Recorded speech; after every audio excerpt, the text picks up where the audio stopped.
आज हम डिस्कस करना चाह रहे हैं एक बहुत ही इम्पोर्टेंट टॉपिक पर। तो इम्पोर्टेंट टॉपिक क्या है? क्या देश में ये जो फैंटेसी ऐप है, ये जो तरह तरह के फैंटेसी ऐप हैं, जुप्पी लूडो, तीन पत्ती, ड्रीम 11, ये क्या है? ये किस लिए हैं? ये किस प्रकार के ऐप हैं? इन पर सरकार रोक क्यों नहीं लगाना चाह रही है और ऐसा क्यों?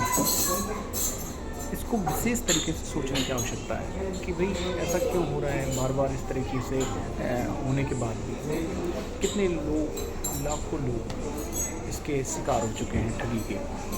मैं कहूँगा एक ऑर्गेनाइज ठगी है जिसके माध्यम से लोगों को आदत लगाई जाती है। कुछ थोड़े से जीतने के बाद में वो फिर उसके ट्रैप में फंस जाते हैं और उस ट्रैप से काफ़ी बड़ा नुकसान होता है।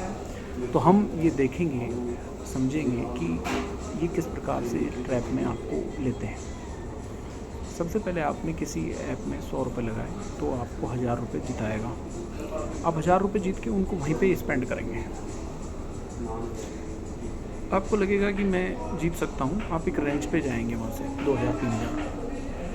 आपको लगेगा कि ये तो सिर्फ बस बटन दबाने मात्र से ही पैसा बन रहा है, सट्टा खेलने से पैसा बन रहा है, काम करने की क्या ज़रूरत है। तो इसका एक नेगेटिव इम्पैक्ट सबसे बड़ा तो ये है कि कितने बड़ी एक आबादी लेथार्जिक होगी, आलसी होगी, लेजी होगी और वो ये सोचेगी कि भाई पैसा कमाने के लिए तो कुछ करना ही नहीं पड़ता है। फैंटेसी ऐपों में जाओ, स्पाइन व्हील में जाओ, चुप्पी लूडो में जाओ, कुछ भी कमाओ। तो इसका एक नेगेटिव इम्पैक्ट ये पड़ता है कि लोगों का जो ट्रस्ट है ईमानदारी की चीज़ों पर, वो ट्रस्ट कम हो जाएगा कि मेहनत से कमाओ, मेहनत से आगे बढ़ो।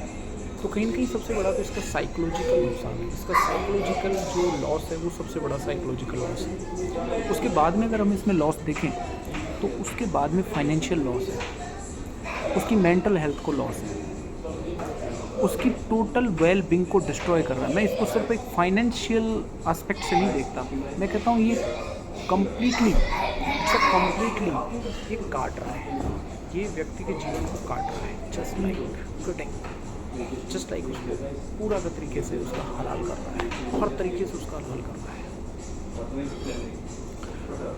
क्यों हो रहा है ऐसा कि कुछ लोग ऐसे ऐप्स बना रहे हैं और उन ऐप्स को बनाने के बाद में लाखों लाख लोग उनको खेल रहे हैं, करोड़ों लोग उनको खेल रहे हैं। साथ में आपको ये मालूम होगा कि जो सलमान खान, अनु मलिक, बहुत सारे अजय देवगन, बहुत सारे ऐसे जो नचनियाज हैं जो नाच गाने का काम करते हैं, वो कर रहे हैं ऐसा, इसको प्रचारित कर रहे हैं, इसको आगे बढ़ा रहे हैं।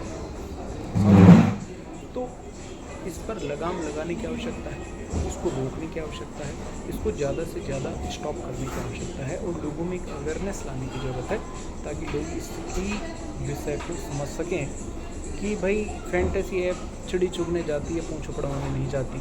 इट मीन्स फैंटेसी ऐप आपसे कुछ लेके जाएगा, ना कि देगा। तो you can clear this thing, the fantasy app are coming for grabbing your money, they are not coming for giving to money to you. Okay, वो आपको पैसा नहीं देंगे, वो आपसे पैसा लेंगे। They are not like donation आपको करेंगे, आप बहुत ज़्यादा उसमें जीत जाएंगे, विनिंग कर जाएंगे। It's not possible. वो खुद पैसे कमाने आए हैं, वो खुद 1 रुपया नहीं लगाते हैं। कई लोग मैंने इस ऐप से जीत ली, तो ऐप से जीत ली नहीं, आप लोगों का ही पैसा होता है और आप नहीं जीत सकते। कोई एक आधा लोग जीत गया मान लो, वो इसलिए जिताते हैं कि ताकि वो लोग का डेमो बन जाए। जैसे मान लो वो 1000 प्लेयर को खिला रहे हैं तो उसमें से 1-2 प्लेयर को जिता देंगे बहुत मोटा अमाउंट, ताकि वो अपने 20 दोस्तों को रिकमेंड करें, 50 दोस्तों को रिकमेंड करें। और वो जो बार बार रिकमेंड करेगा, और रिकमेंड करने से क्या नुकसान होगा? रिकमेंड करने से नुकसान ये होगा कि जो लोग हैं वो उसको एक्सेप्ट करेंगे। वो कहेगा भाई मैंने तो देखो 1 लाख रुपये जीत लिया, 2 लाख रुपये जीत लिया, मैंने तो इतने रुपये जीत लिए। अब उसके बाद में जब इतने रुपये जीत लिए तो वो और कहेगा, दोस्तों को कहेगा, वो अगलों को कहेगा, सब लोग डाउनलोड करेंगे। और ये इसमें एक ऑप्शन रखते हैं कि भाई आप आगे जाके और इसको सर्च करो। यानी कि जैसे आपने क्या किया कि भाई कोई ऐप डाउनलोड कर लिया, उस ऐप को आपने दूसरे को रेफ़र किया, तो रेफ़र करने का रेफरल कोड आप जो रेफ़र कर रहा है उसको कुछ चंद पैसे मिल जाएंगे, लेकिन वो अपने यार दोस्तों को, अपने नियरेस्ट लोगों को करेगा। वो नियरेस्ट लोगों को बर्बाद कर देगा। कितनी बड़ी विडंबना है, कितनी बड़ी प्रॉब्लम है, इसको समझने की आवश्यकता है।